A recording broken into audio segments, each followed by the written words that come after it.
Mon plus grand orgueil, ce n'était pas ma voiture ni ma maison. C'était de voir mes enfants, Cédric et Ornella, partir le matin avec leur uniforme impeccable de l'école privée Saint-Gabriel. C'était la meilleure école du quartier Mvogada, ici à Yaoundé. Chère, mais la meilleure. Chaque fois que je payais la scolarité, je me sentais comme un roi. J'offrais à mes enfants la chance que je n'avais pas eue. J'étais chef de rayon dans un supermarché. Je gagnais bien ma vie. Il y a 3 mois, tout a basculé.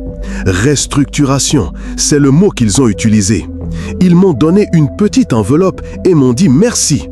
Du jour au lendemain, le roi est devenu un chômeur. J'ai eu trop honte pour le dire à ma femme Sandrine.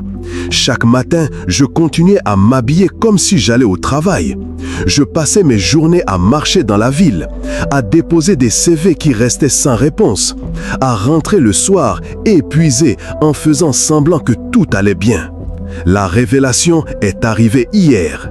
Une lettre de l'école. Un dernier rappel avant exclusion. La deuxième tranche de la scolarité n'a pas été payée. Je n'ai plus 1 franc d'économie.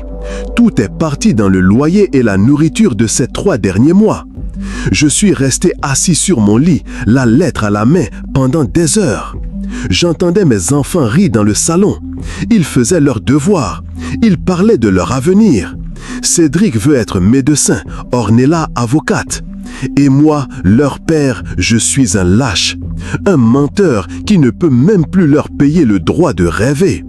Ce soir, je vais devoir affronter la chose la plus dure de ma vie.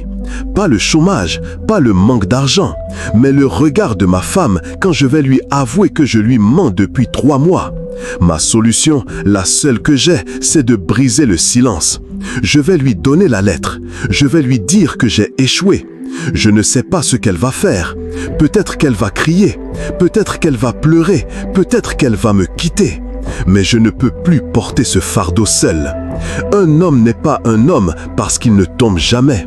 C'est un homme quand il a le courage de se relever, même s'il doit pour cela avouer qu'il est à terre. Abonne-toi, partage et commente pour plus de contenu comme celui-ci.